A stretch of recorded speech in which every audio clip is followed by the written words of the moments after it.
साथियों, दिल्ली की हवाओं में जहर घुला हुआ है, सांस लेना मुश्किल हो रहा है और लोग अब शहर छोड़ के भागने लगे। लेकिन इसी बीच एक तमाशा हुआ कि पूरा देश हैरान हो गया। इंडिया गेट पर पॉल्यूशन के खिलाफ प्रोटेस्ट हो रहा था, जहां युवा, स्टूडेंट्स और आम लोग इकट्ठा हुए थे क्लीन एयर की डिमांड करने। लेकिन अचानक क्या हुआ?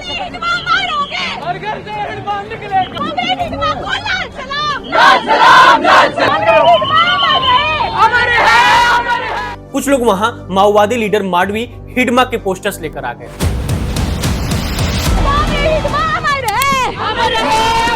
उसके सपोर्ट्स में स्लोगन्स लगाने लगे, हिडमा अमर रहे। तुम कितने हिडमा मारोगे, हर घर से हिडमा निकलेगा। ये वो हिडमा है जिसे सरकार टेररिस्ट मानती है, जो दर्जनों हमलों में शामिल रहा, सैकड़ों जवानों और सिविलियंस की मौत का जिम्मेदार। प्रोटेस्ट पोल्यूशन का था, लेकिन ये लोग उसे हीरो बना रहे थे। और फिर क्या? पुलिस आई, क्लैश हुआ, चिली स्प्रे चला, पुलिस वालों पर अटैक हुआ और 20 से 30 लोग आए। ये सब कुछ दिनों पहले हुआ, नवंबर 2025 में, जब दिल्ली का AQI 397 तक पहुंच गया। क्या ये प्रोटेस्ट था या कोई गहरी साजिश? क्या पोल्यूशन की आड़ में एंटी नेशनल एजेंडा चल रहा था? दोस्तों, आज की ये वीडियो इसी कंट्रोवर्सी पर है कि दिल्ली के धुंधले आसमान को लेकर शुरू हुआ प्रोटेस्ट अचानक हिडमा के खूनी इतिहास तक और उसके नारे तक कैसे पहुंचे। विस्तार से चर्चा करेंगे, लेकिन उससे पहले दोस्तों सोचिए, क्या आपका शहर भी ऐसे जहर से तो नहीं भरा? और क्या ऐसे प्रोटेस्ट सॉल्यूशन है या सिर्फ ड्रामा? तो दोस्तों चलिए शुरू करते हैं, इस पूरी कहानी को समझते हैं। दिल्ली का पोल्यूशन ये कोई नई बात नहीं है, लेकिन 2025 में तो इस गंभीर समस्या ने हद कर दी। नवंबर आया और AQI सीधा 300 से 400 के बीच पहुंच गया। अस्पतालों में सांस के मरीजों की लाइन लगी, बच्चे अस्थमा से तड़प रहे, बुजुर्ग ऑक्सीजन मशीन पर। और इन सभी समस्याओं की वजह पराली जलाना हरियाणा, पंजाब में, इंडस्ट्री का धुआं, गाड़ियों की ट्रैफिक जाम, कंस्ट्रक्शन का धूल और सिगरेट की लत। ऐसा नहीं कि ये कहानी दोस्तों नहीं है, हर साल वही कहानी, लेकिन एक्शन के नाम पर बस ऑड इवन स्कीम, कुछ बैन और फिर सारी समस्या भूल जाओ। इसी गुस्से में 9 नवंबर से इंडिया गेट पर प्रोटेस्ट शुरू हो गया। ये प्रोटेस्ट इस बात को लेकर था कि सरकार पॉल्यूशन को लेकर कोई ठोस कदम उठाए। इस पॉल्यूशन का नाम रखा गया क्लीन एयर, क्लीन दिल्ली। इस प्रोटेस्ट के आयोजक कुछ NGO और स्टूडेंट्स ग्रुप्स जैसे कलेक्टिव इंडिया और कुछ स्टूडेंट्स यूनियन ग्रुप था। पहले दिन सब पीसफुल था, सब कुछ शांतिपूर्वक चल रहा था। लोग मास्क पहने, तख्तियां लिए, नारे लगा रहे हैं, पोल्यूशन बंद करो, हवा साफ दो। पूरा भारत और खासकर दिल्ली के लोग खुद सोच रहे थे, वाह क्या अच्छा काम कर रहे हैं, शायद सरकार इससे जागेगी, या नहीं तो कम से कम आवाज तो उठ रही है, प्रोटेस्ट की बात हो रही है। दोस्तों एक बात याद आ गई, दरअसल एक बात नहीं बल्कि सवाल और आपसे, कि क्या आप भी ऐसे प्रोटेस्ट में जाते या सोचते हो कि वोट देकर हो गया काम? फिर आई 22 नवंबर की तारीख, प्रोटेस्ट बढ़ना शुरू हुआ, भीड़ बढ़नी शुरू हुई। इस प्रोटेस्ट में ज्यादातर JNU, DU के स्टूडेंट्स, तो 20 से 25 साल के युवा थे, जिनका मकसद शायद सरकार तक अपनी बात पहुंचाना। सब कुछ ठीक चल रहा था, लेकिन अचानक माहौल गर्म हो गया। कुछ लोग आगे आए, उनके पास पोस्टर्स, मडवी हिडमा के फोटो, बड़े बड़े अक्षरों में हिडमा अमर रहे। हर घर में हिडमा निकलेगा, नारे गूंजने लगे, कितने हिडमा मारोगे? पुलिस ने देखा तो रोकने की कोशिश की, लेकिन प्रोटेस्टर्स ने उल्टा पलटवार, पुलिस वालों पर मिर्ची स्प्रे छिड़का, एम्बुलेंस को रोका,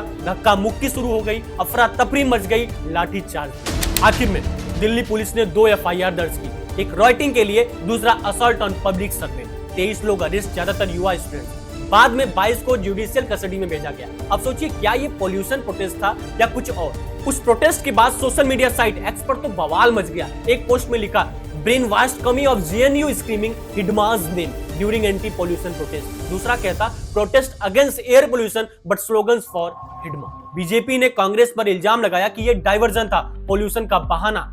आप क्या कहेंगे? अगर आप वहां होते तो ऐसे नारों पर चुप रहते?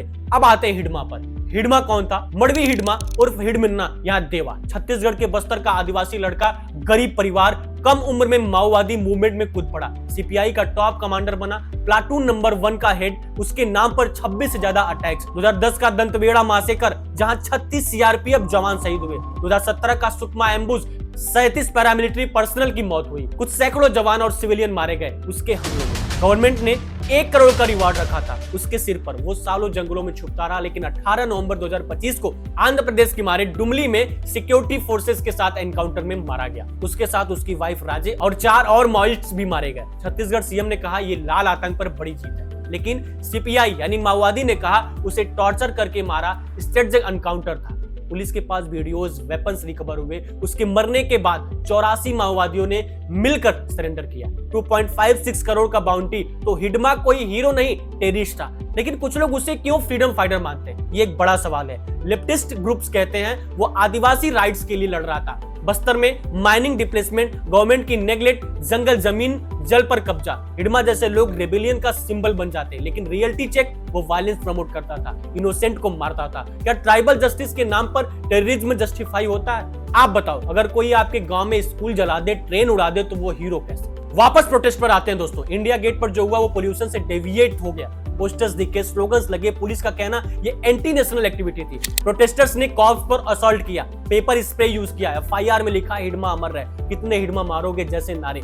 बाद में प्रो पुलिस रैली हुई जिसमें we support Delhi police, national against Hidma के नारे लगे। मीडिया में डिबेट, ओपी इंडिया ने कहा अर्बन नक्सल्स का प्लेबुक पोल्यूशन रिड्यूस था प्रो नक्सल के लिए। एक्स पर भी जेएनयू स्टूडेंट्स को ब्लेम अर्बन नक्सल कहा। अब क्या ये सही था? पॉल्यूशन एक बहुत सीरियस इशू है। हर साल हजारों डेथ्स सांसों की बीमारी से होते हैं। लेकिन टेररिस्ट को ग्लोरीफाई करना, नो वे, ये डिस्ट्रैक्ट करता रियल प्रॉब्लम से। क्या पॉल्यूशन सॉल्व होगा ऐसे, या इसे सिर्फ पॉलिटिकल पॉइंट्स का स्कोरिंग होगा? आप क्या सोचते हो? अगर आप प्रोटेस्टर्स होते तो हिडमा का नाम लेते? अरेस्ट के बाद पेरेंट्स आने लगे। एक पिता पटना से आए, उनका बेटा कंप्यूटर इंजीनियरिंग से पढ़ रहा था। रोते हुए बोला मेरा बेटा इनोसेंट है, साजिश का शिकार हुआ है, कोर्ट में पेशी हुई है, बेल की डिमांड है, लेकिन चार्जेस वो तो असल्ट और राइटिंग के हैं। इंस्टाग्राम पर पोस्ट देख लो, प्रोटेस्ट अगेंस्ट दिल्ली सर्व air pollution, AQI 400 at India gate turn violent. बड़ा पिक्चर देखिए, पॉल्यूशन 30% कंट्रीब्यूशन स्टेबल बर्निंग से, 20% व्हीकल से। लेकिन सॉल्यूशंस क्या? Strict laws, better public transport, green tech. लेकिन ऐसे प्रोटेस्ट डिस्ट्रैक्ट करते ही हिडमा को हीरो बनाना डेंजरस है। यूथ मिसलीड होता है। ट्राइबल इश्यूज इंपॉर्टेंट है, लेकिन वायलेंस से नहीं। अंत में बस इतना ही है कि अगर भविष्य में कोई भी प्रोटेस्ट की योजना बनाए, उसमें सिर्फ सरकार को घेरने और अपनी बातों को पहुंचने तक की योजना रहे। प्रोटेस्ट पीसफुल रहे, फोकस रहे, गवर्नमेंट अकाउंटेबल बनाओ, लेकिन एंटी नेशनल एलिमेंट्स बिल्कुल अवॉइड करें। दिल्ली में AQI अब डाउन आ रहा है, लेकिन इशू ऑनगोइंग है। हम सब मिलकर फाइट करें। मास्क पहनो, कारपूल, ट्रीज प्लांट, लेकिन हिडमा जैसे को ग्लोरीफाई मत करें। वीडियो कैसा लगा let me know in the comment box. धन्यवाद, मिलते हैं नेक्स्ट एपिसोड में।